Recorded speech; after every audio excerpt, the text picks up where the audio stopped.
is Nurse Adela, and I've been working as a nurse for 10 years now. I've always enjoyed being a nurse because I've been fortunate to have never been seriously hurt or diseased in my life, and I feel like I'm really doing my part by helping others who are in need. Our health and life is something that we take for granted more and more as time goes on, as doctors, medication, and technologies improve, but working in the intensive care unit for so long has really taught me to be grateful for every single breath that I take. My name is Samuel, and I'm a patient of Nurse Adela. I'm suffering from third-degree burns all over my body. During my last mission as a firefighter at an elementary school, I tripped when we were almost to the door while carrying a child through a fiery hallway. The child was able to crawl away with a few bruises, but I caught fire even with the fire suit and barely lived. Before I was helping people, and now I'm laid up in a hospital bed being doted on by doctors and nurses. During treatment, I've been reading Beowulf. I never finished it in high school, so I thought, why not? And now I realize I should have known something like this would happen to me. It was inevitable, working with fire so long. Now, Samuel, why would you say such a thing?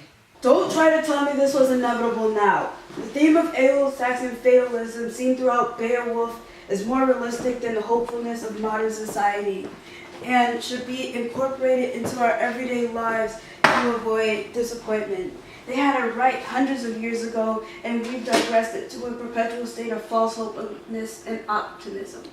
Are you trying to tell me that it was your fate to be burned up like this, Samuel? That's exactly what I'm trying to say. It was just my weird. I just can't control it. You didn't get burned up because you were weird. Not weird. Weird. W-Y-R-D. It's not a man's lot in life, whether or not you're cursed or blessed. And honestly, most of us are cursed. Just look at the way Beowulf describes it. Whichever one death must deem it a just judgment by God, fate goes ever as ever must. It's right here on page 31. See? You just can't convince me that the fact that you tripped while carrying a 7-year-old out of a burning building was just judgment by God. You did nothing to deserve that in that moment. It's called a freak accident, not fate.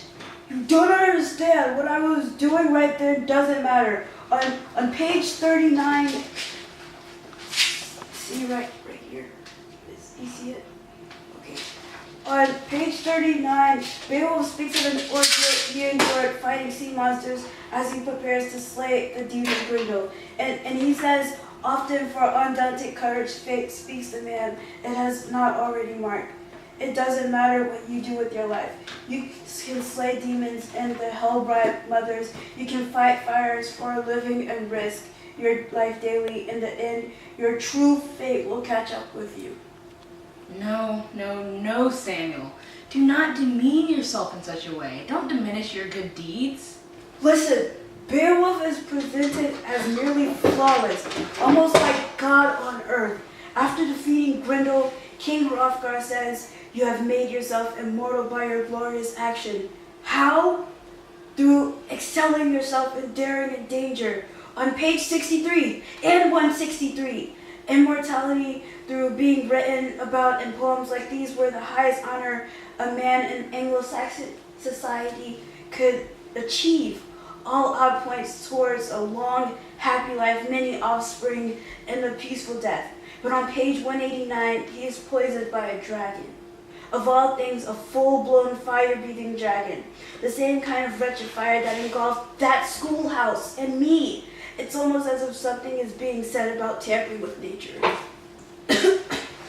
Beowulf gives thanks to the Lord and deems it his fate to die, saying, "Fate swept us away, sent my whole brave high-born clan to their final doom. Now I must follow them." Lines 2814 to 2817. It says it right there. This man was basically a reincarnation of Jesus, living his life as an example to others. And in the end, he is basically crucified. Immortal like Jesus? Sure, but crucified all the same. That's just how the world turns. Sometimes people are snatched away from us before they can fulfill their destinies and really live their lives, or contract a terrible disease, or they become seriously injured and it keeps them from living their dreams. But we can't just chalk all this up to fate and God. What a frightening God that would be to live under the discipleship of. 10 years I've been doing this, Daniel. 10 years.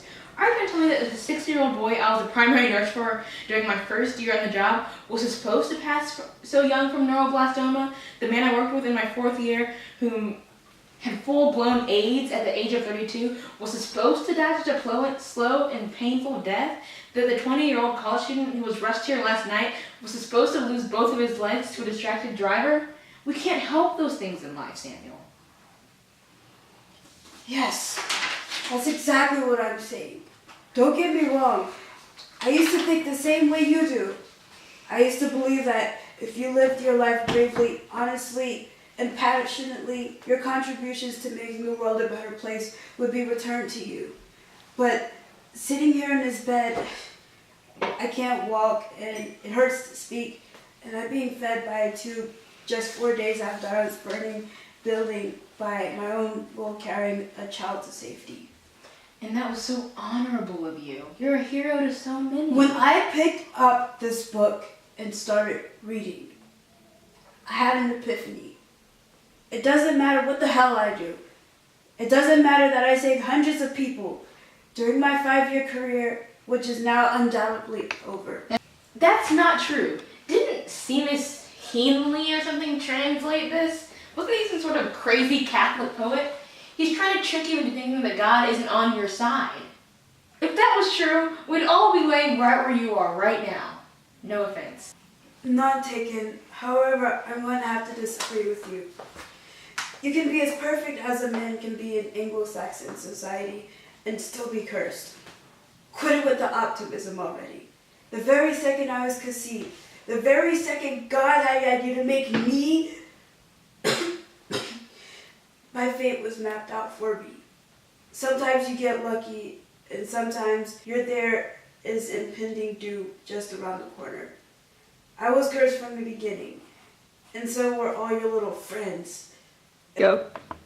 It's a tough pill to swallow, but it's the truth, and you might as well accept it before something sneaks up on you and leaves you laid up in the hospital in shock instead of throwing pills at people and asking them if they're out of toilet paper.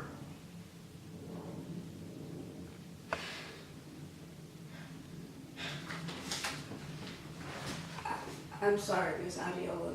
That was a horrible thing to say. Your husband and your daughter, I know. Do you know why they call diseases that can potentially kill you fatal, Samuel? Because people started to understand the true nature of these diseases. They're woven in your fate by God or whatever you believe in. I don't think so. There are very few fatal diseases that kill you every time. There are plenty of incurable ones, sure, but these days, fatal? Not really. Lung cancer, malaria, cerebrovascular disease, AIDS. Those used to be death sentences. Today, it's something we may not be able to cure, but we can treat and keep you alive for a long time, even into old age. So, why do we still call these diseases fatal? Well, imagine the peace and serenity that passes over someone who passes on to whatever you believe in, whether it be nothingness, the afterlife, or even reincarnation. You may die, yes, but just imagine the calm that overcomes them. But the other reason is because even if you do not die, it changes your fate anyway. The experience of fighting the disease, the people you meet, the knowledge you gain, the strength you develop, it can all lead you down a new path in life. These diseases are fatal not only in the sense that they could lead to death, but also in the sense that your fate is altered drastically when you contract them, especially if you survive. Some of the most inspirational figures in the world today are people who came out on the other side of doctors giving them days and weeks and months to live. You're going to live through this, Samuel, no matter how much pessimistic BS you keep trying to shove down my throat. I know you are, and it would be a waste of a wonderful opportunity if you're to keep throwing this pessimistic pity party BS and refuse to use this opportunity to go out and show the world what you have to offer. go out there and talk to schools about your bravery, warn them about playing with fire, and share your experience of being a firefighter. I'm sorry, I didn't mean to spit out at you. Share your experience of being a firefighter and how you paid almost the ultimate price doing the thing you loved. You want to talk about fate? Talk about that. But for God's sake, whatever you do, stop reading that brainwashing Beowulf crap. And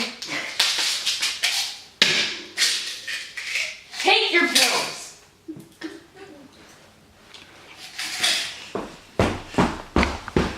Are you out of toilet paper?